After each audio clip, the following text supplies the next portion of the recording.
Today's show is sponsored by the ABV Barrel Shop. The ABV Barrel Shop is located in the St. Louis metro community of Arnold, Missouri, and is the world's first single barrel only liquor store. This store is owned and operated by Steve Akeley and Jim Fosnot. Get signed up for their email distribution list to find out when the store will be opening, what their hours will be, and most importantly, what they will have in inventory at abvbarrelshop.com. We are also sponsored by The Bar to Go. The Bar to Go offers a fully customizable carrying case that allows you to take your favorite distilled spirits or cocktail ingredients with you. Whether you're looking for yourself, a customized gift, or logo items for your business or event, The Bar to Go can help. Check them out at thebartogo.com. Use the number 2 when you type out The Bar to Go. Did you know Neely Family Distillery now ships its popular distilled spirits directly to you? To order, simply call 859-394-3258. Tell them the ABV Network sent you. And now, on to the show. Let's drink!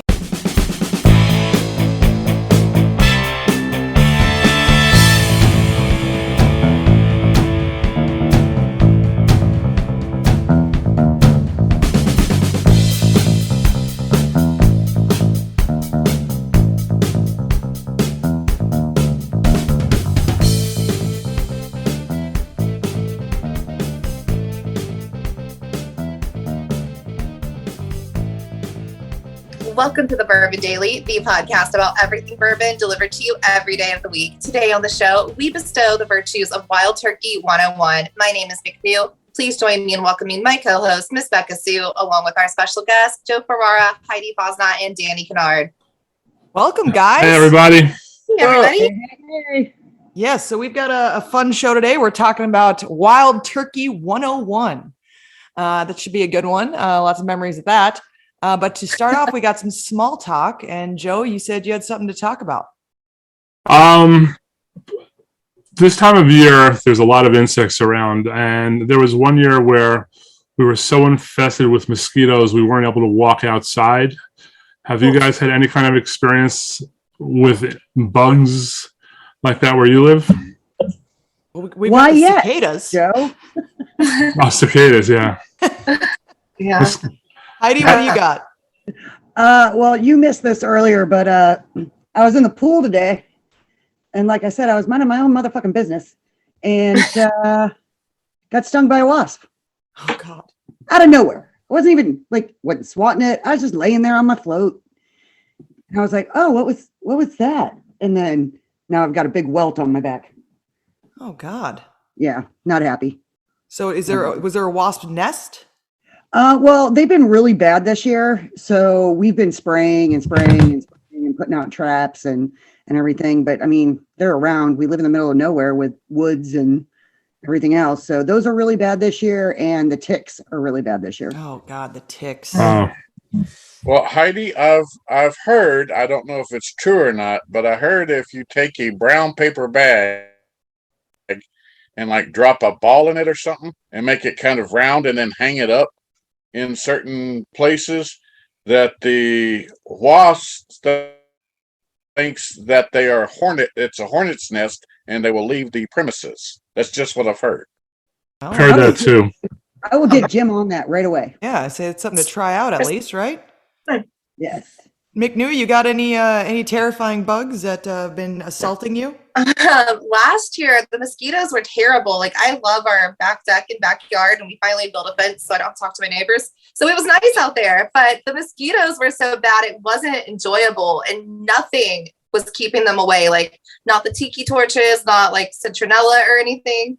So this year I planted a bunch of marigolds and lemongrass because I heard that mosquitoes don't like them. So I'm more hopeful this year. I think that's the ticket, is to have the right type of plants around. I think anyways. I don't really know. But Danny, what about you? You got any terrifying bugs that have been assaulting you? So far, not this year. I haven't had What about ever, Danny? Ever? Yes. I've had piss ants come into the house.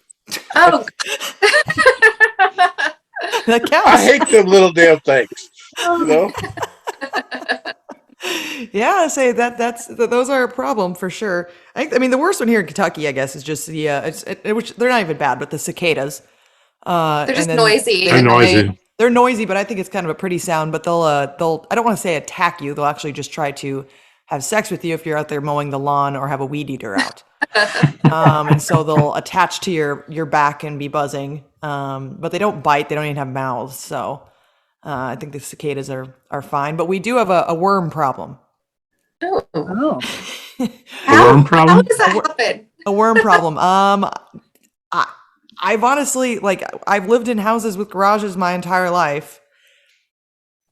I didn't realize that the worms would get into our garage all the time. They're always trying to, I guess, get from one side of the concrete to the other, and they end up inside of the garage. There's hundreds of Is that dried during up, like a rainstorm? They climb into the garage. Yeah, they get out of the rain so they don't And- drown. but they're all in the garage. They all just have ended up in the garage, and now they're definitely dead. I've got dried up worm bodies all over the garage, and it's pretty disgusting. It's fertilizer.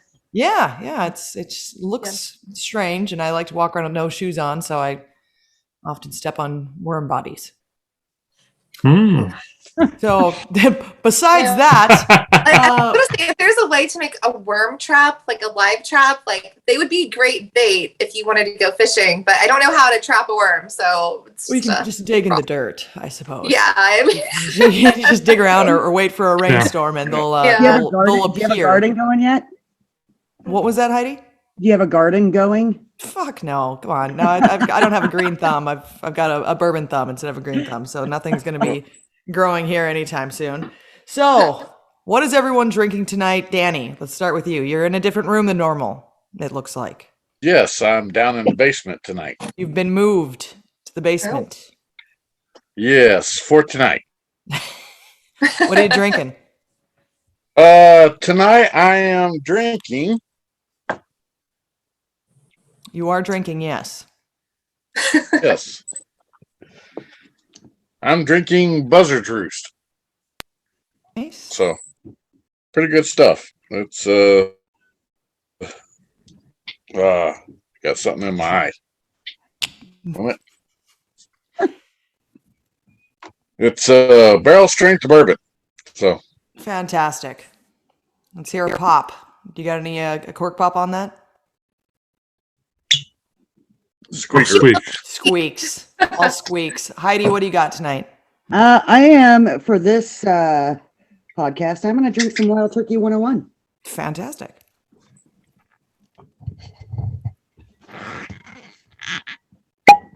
Oh, No. nice. One of those brand new bottles from Heidi. Normal. I like it. Joe, what do you got for us tonight? I've got a bottle of 101 also. Nice. ooh, That was a little bit bassier. it was. Those were both great. I think that Joe's maybe was a little bit better than Heidi's. I would agree. Yeah. I think. McNew, what do you got? Are you going to beat either one of them? Following suit, so we'll see. Wild Turkey 101. Not as good. It was a little bit cuter. I'd say that Joe definitely won that. Well, I should. Yeah, I Joe also had, like, a very- You I better also go have to first. drink. I don't have Wild Turkey 101, but I do have Wild Turkey 13 year. The dogs approve of that, apparently. So I've just got some Wild Turkey 13 year Distiller's Reserve. But it is a well-loved bottle, and it is old. Not too great. It sounded well loved. Yes. So, Joe, I think that you won that one. Cheers. Cheers, everybody. Cheers. Cheers. All right, and when we get back, we're going to be talking about the lovely liquid that we're drinking right now, some Wild Turkey 101.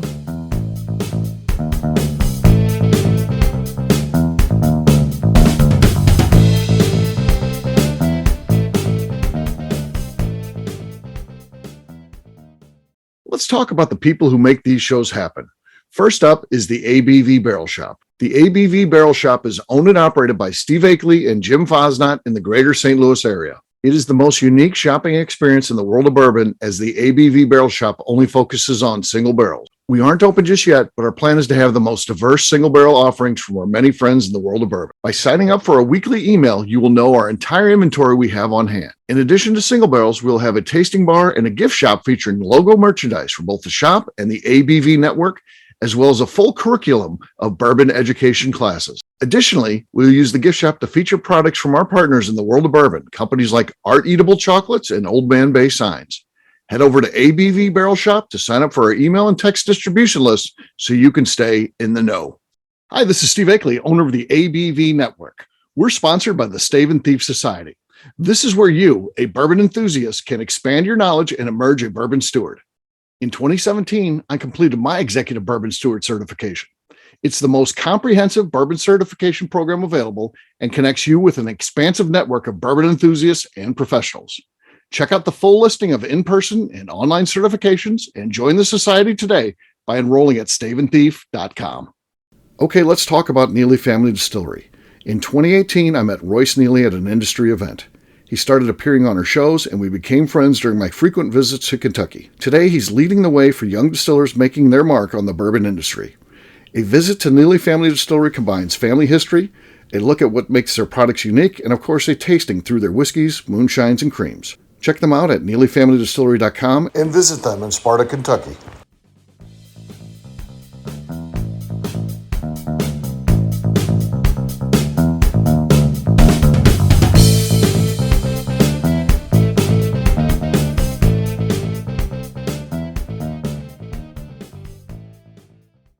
This is Kathy Cool, and I can't wait to pet your goat. And you're listening to the ABV Network.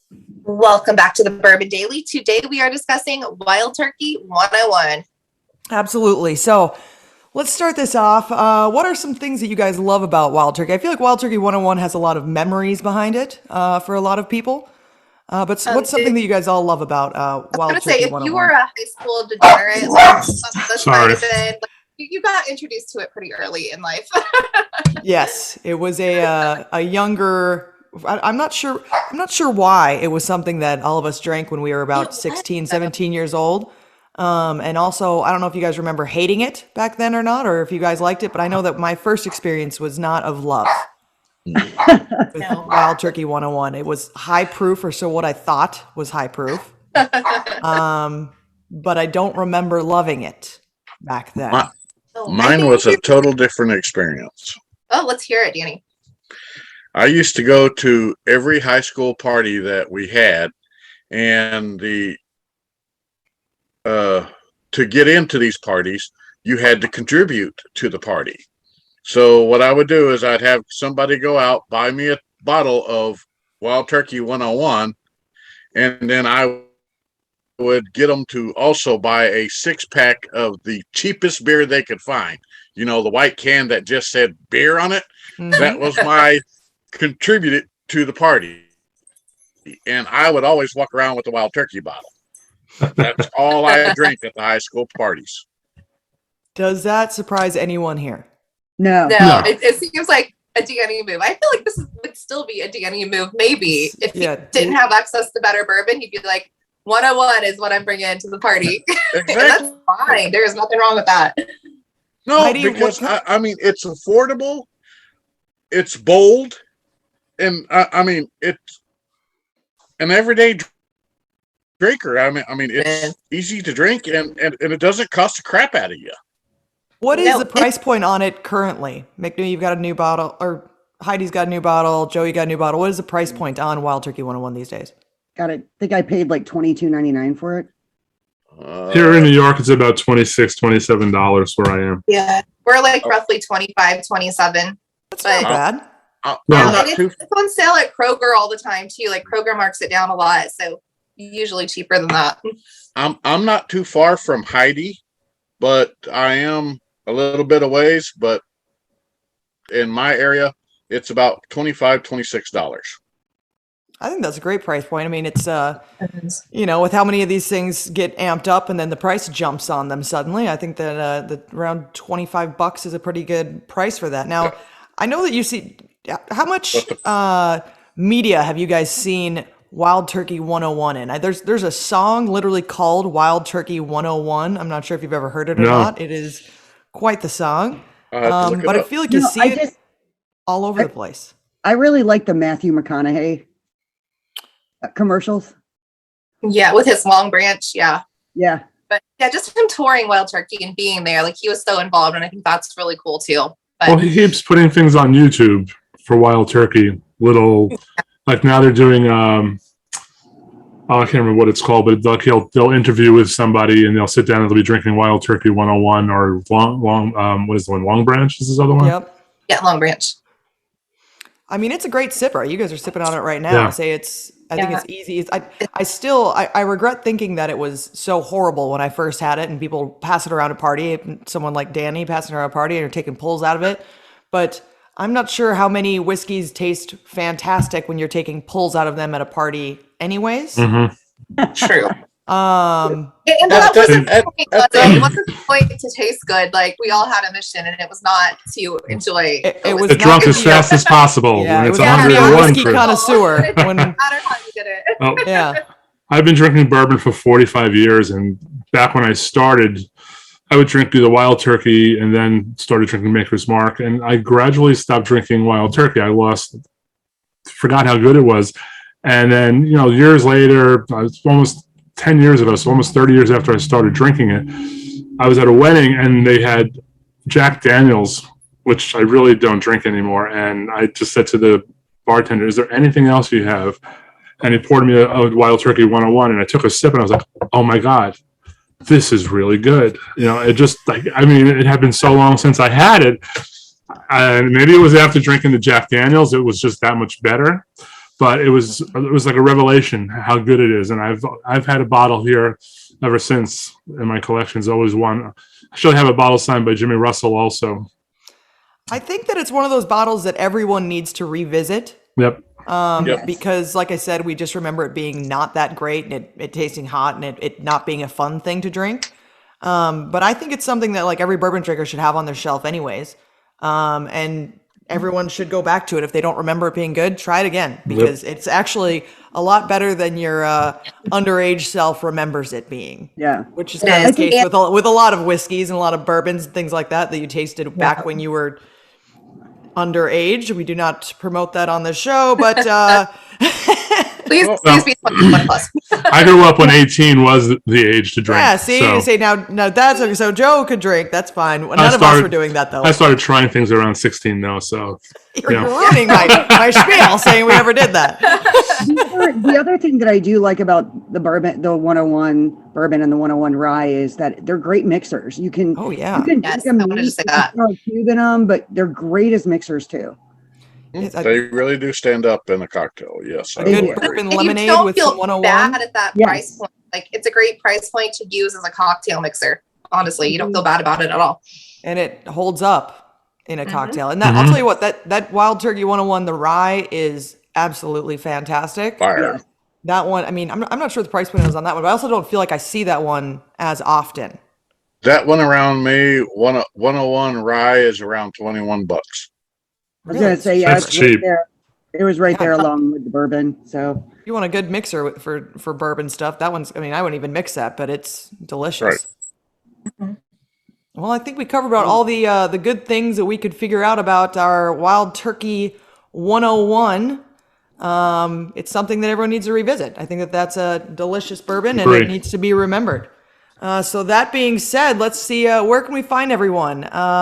Joe, where can we find you at? You can find me on Instagram at bourbon_aficionado. All right, Danny. Find me on Facebook at Danny Kennard. Heidi. you can find me on Facebook as Heidi Topol Eller, or you can find me on Instagram as Heller_BarrelBabe. All right, McNew. I am on Instagram at McNew ABV. And as always, you can find me at Neely Family Distillery or on Twitter and Instagram at Miss Beka Sue 1K No C's. Is there anything else you'd like to tell us, McNew? I would like to remind the audience to please give us a 5-star review. That includes comments. It helps new people find the show, which is very important to us. And if you like what we're doing, we ask that you please visit our Patreon page at patreon.com/the ABV Network. See ya. Adios. Bye. Peace.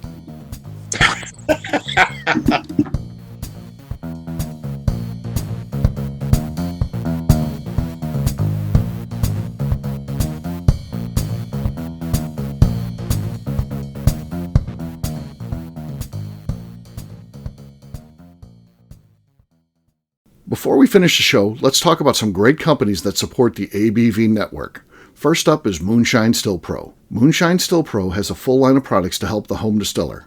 Whether you want to experiment on the stove in your kitchen or you're looking for a bigger setup in your backyard, owner Russell Creed and his team can help. They have multiple still offerings, accessories, and even grain from their partners at Goldstone Mill to assist you in making whiskey on par with your favorite distillery. They can also help you with some fabricated parts you probably can't make yourself if you are attempting a DIY still project.